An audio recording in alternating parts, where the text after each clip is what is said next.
Welcome to Mariposa Read, Enjoy, and Discover, brought to you by the Mariposa Adult Literacy Program with support from the Mariposa County Library and a grant generously provided by the California Library Literacy Services. This program has received generous support from KRYZ Radio for broadcasting Mariposa Read and Mountain Mrs. Creative Space for the use of their recording studio and editing software. The Adult Literacy Program is available to individuals 18 years of age and older. It is a free and confidential service to help adults reach their literacy goals such as citizenship, high school diploma, and employment opportunities. For more information, contact the Mariposa County Library at 209-966-2140 or email Mariposa Read, that's READ, at gmail.com.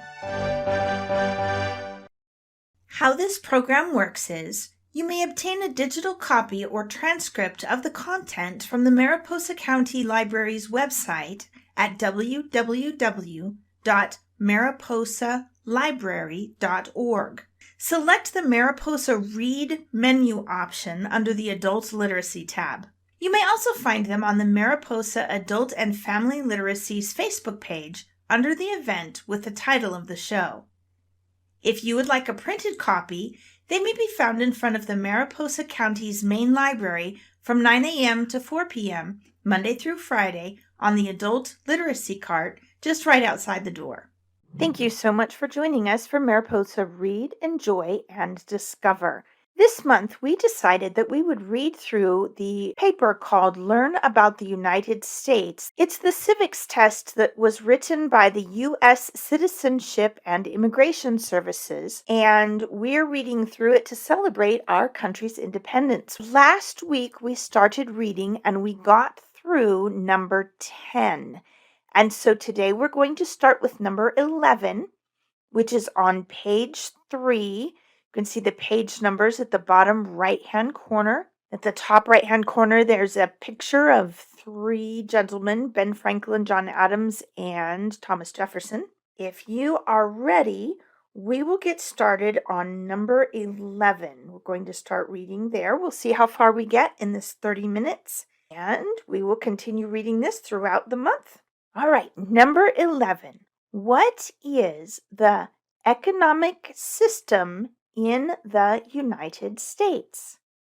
Capitalist economy, market economy.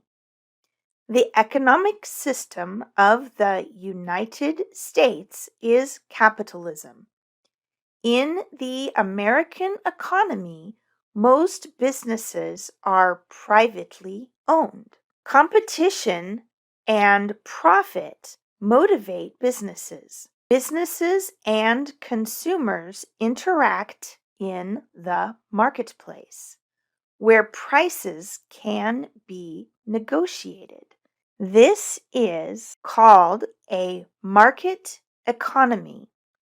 In a market economy, businesses decide what to produce, how much to produce, and what to charge. Consumers decide what, when, and where they will buy goods or services.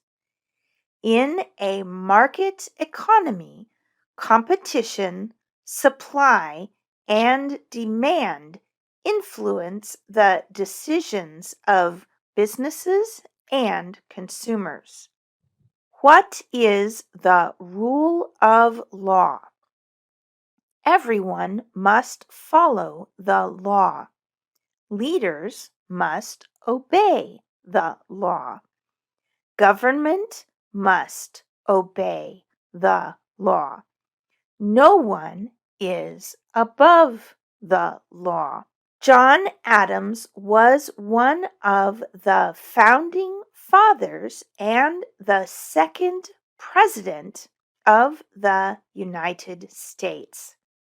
He wrote that our country is a government of laws and not of men.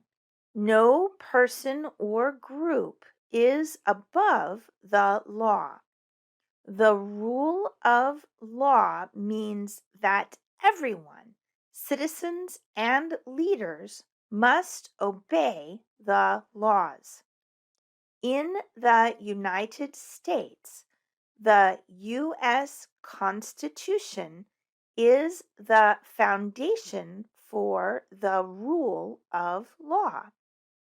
The United States is a constitutional democracy, a democracy with a constitution.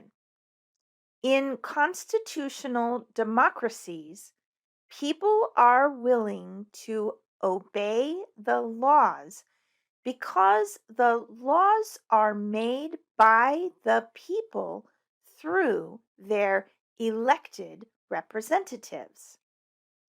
If all people are governed by the same laws, the individual rights and liberties of each person are better protected.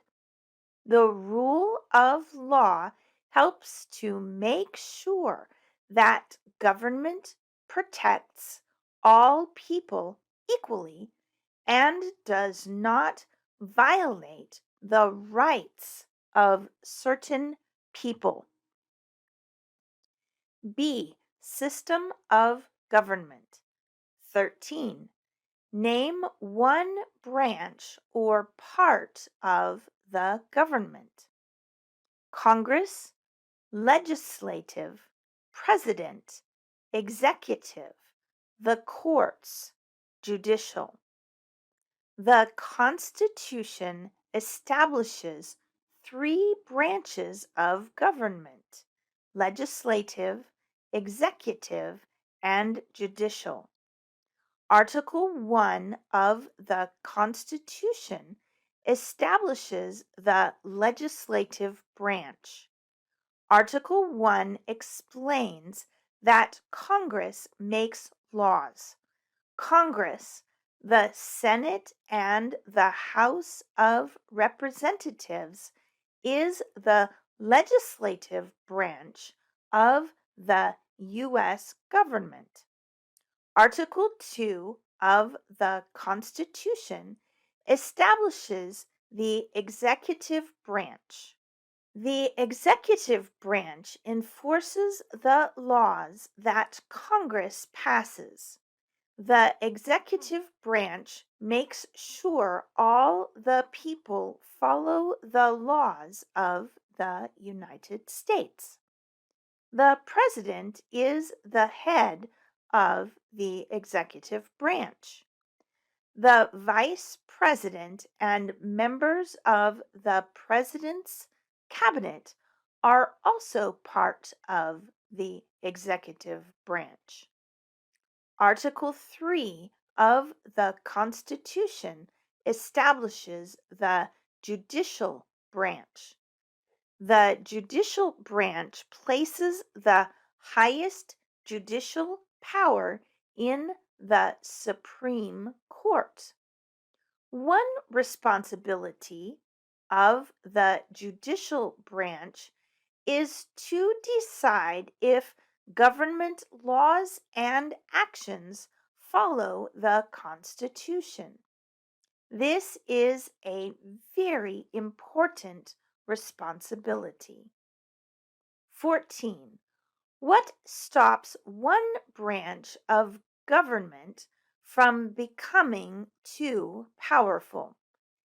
Checks and balances, separation of powers.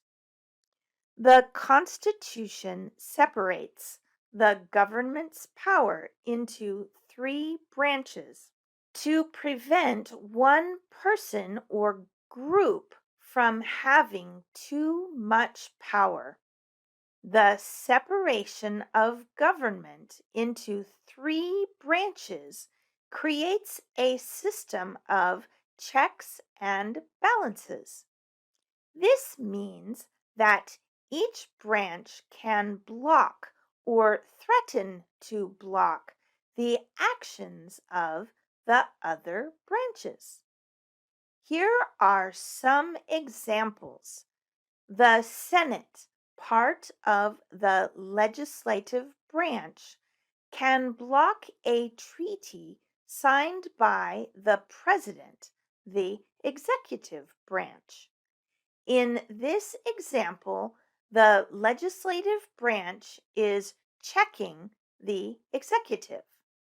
The U.S. Supreme Court, the judicial branch, can reject a law passed by Congress, the legislative branch. In this example, the judicial branch is checking the legislative branch. This separation of powers limits the power of the government and prevents the government from violating the rights of the people. 15. Who is in charge of the executive branch? The president. The job of the executive branch is to carry out or execute federal laws and enforce laws passed by Congress. The head of the executive branch is the president. The president is both the head of state and the head of government. The president's powers include the ability to sign treaties with other countries and to select ambassadors to represent the United States around the world. The president also sets national policies and proposes laws to Congress. The president names the top leaders of the federal departments.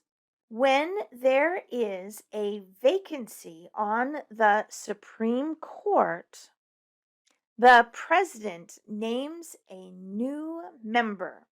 However, the Senate has the power to reject the president's choices. This limit on the power of the president is an example of checks and balances. 16. Who makes federal laws? Congress, Senate and House of Representatives, U.S. or national legislature. Congress makes federal laws. A federal law usually applies to all states and all people in the United States. Either side of Congress, the Senate or the House of Representatives, can propose a bill to address an issue. When the Senate proposes a bill, it sends the bill to a Senate committee. The Senate committee studies the issue and the bill. When the House of Representatives proposes a bill, it sends the bill to a House of Representatives committee. The committee studies the bill and sometimes makes changes to it. Then the bill goes to the full House or Senate for consideration. When each chamber passes its own version of the bill, it often goes to a conference committee. The conference committee has members from both the House and the Senate. This committee discusses the bill, tries to resolve the differences, and writes a report with the final version of the bill. Then the committee sends the final version of the bill back to both houses for approval.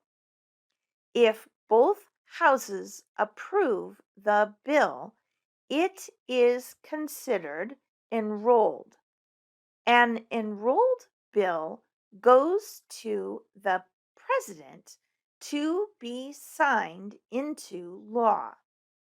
If the president signs the bill, it becomes a federal law. 17.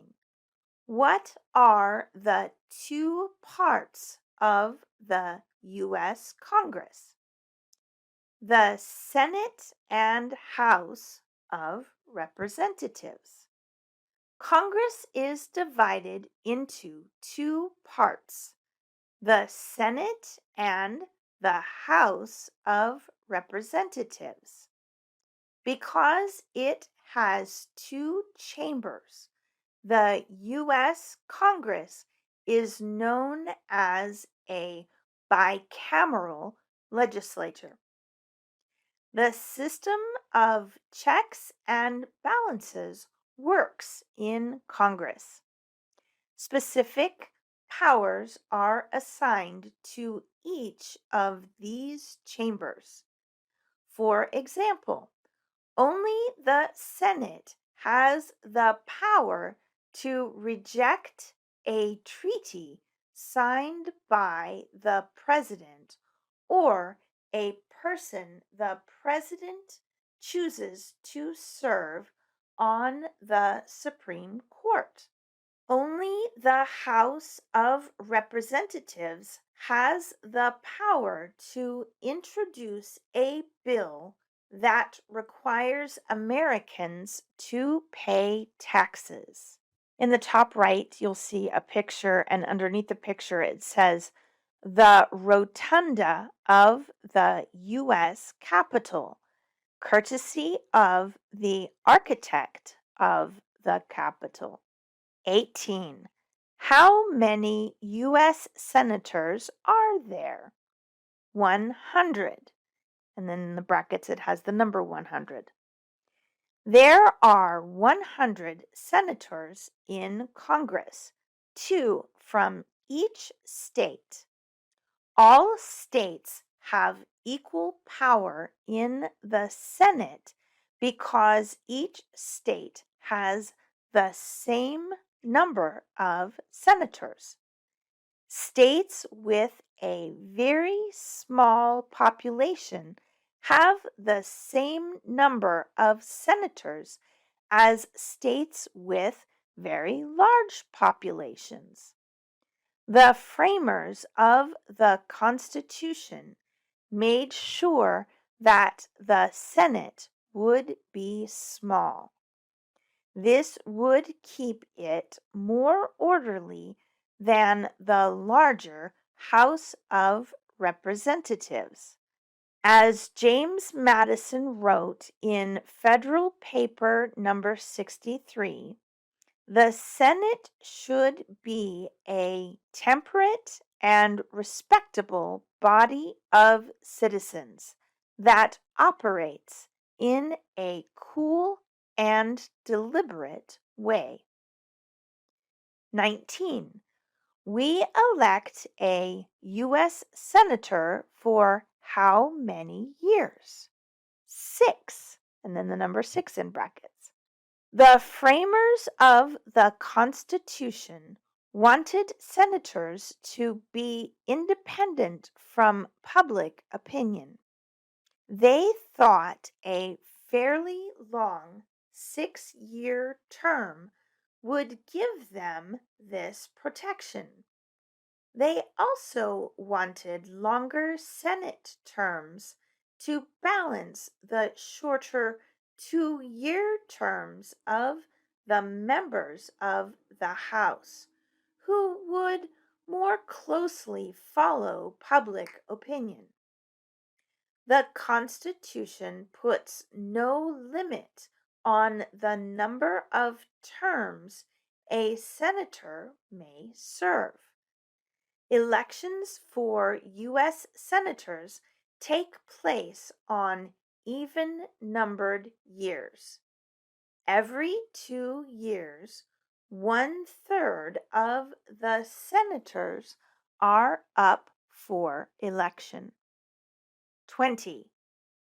Who is one of your state's U.S. senators now? Answers will vary. District of Columbia residents and residents of U.S. territories should answer that D.C. or the territory where the applicant lives has no U.S. senators. For a complete list of U.S. senators and the states they represent, go to senate.gov. 21. The House of Representatives has how many voting members? 435, and in brackets, 435. The House of Representatives is the larger chamber of Congress. Since 1912, the House of Representatives has had 435 voting members. However, the distribution of members among the states has changed over the years. Each state must have at least one representative in the House. Beyond that, the number of representatives from each state depends on the population of the state. The Constitution says that the government will conduct a census of the population every 10 years to count the number of people in each state. The results of the census are used to recalculate the number of representatives each state should have. For example, if one state gains many residents, that state could get one or more new representatives. If another state loses residents, that state could lose one or more. But the total number of voting U.S. representatives does not change. 22. We elect a U.S. representative for how many years? 2, and then the number 2 in brackets. People who live in a representative's district are called constituents. Representatives tend to reflect the views of their constituents. If representatives do not do this, they may be voted out of office. The framers of the Constitution believed that short 2-year terms and frequent elections would keep representatives close to their constituents, public opinion, and more aware of local and community concerns. The Constitution puts no limit on the number of terms a representative may serve. All representatives are up for election every 2 years. 23. Name your U.S. representative. Answers will vary. Residents of territories with non-voting delegates or resident commissioners may provide the name of that delegate or commissioner. Also acceptable is any statement that the territory has no voting representatives in Congress. For a complete list of U.S. representatives and the districts they represent, go to house.gov. 24. Who does a U.S. Senator represent? All people of the state. Senators are elected to serve the people of their state for 6 years. Each of the 2 senators represents the entire state.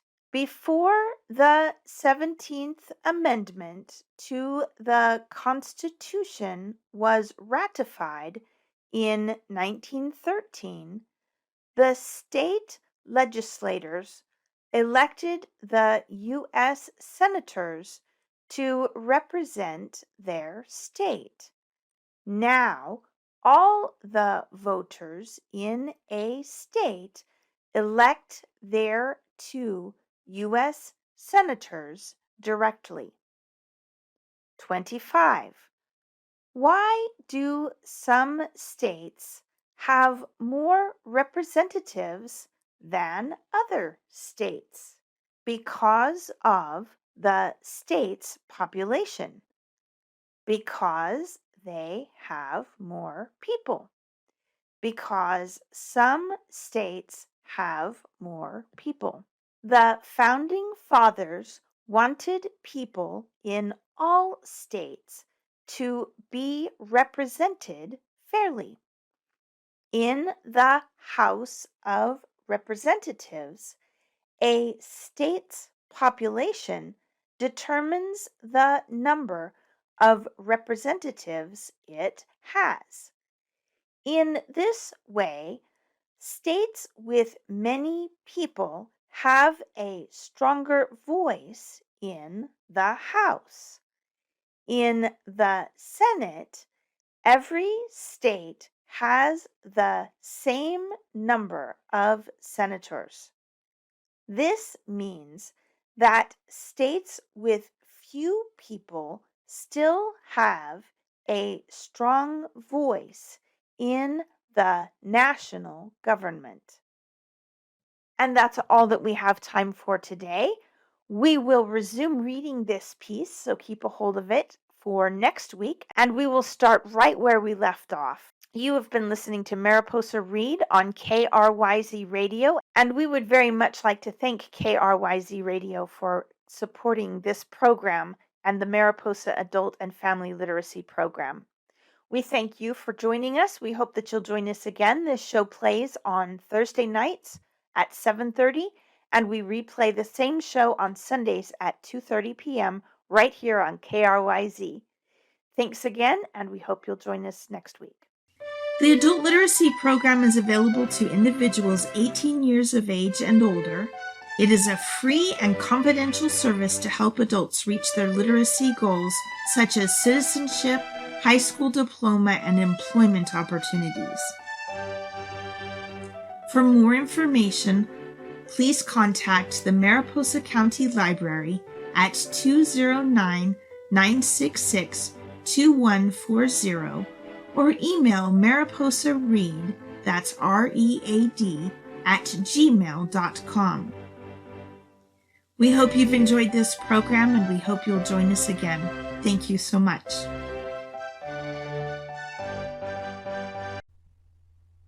This has been Mariposa Adult Literacy Program's Read, Enjoy, and Discover on KRYZ 98.5 LPFM.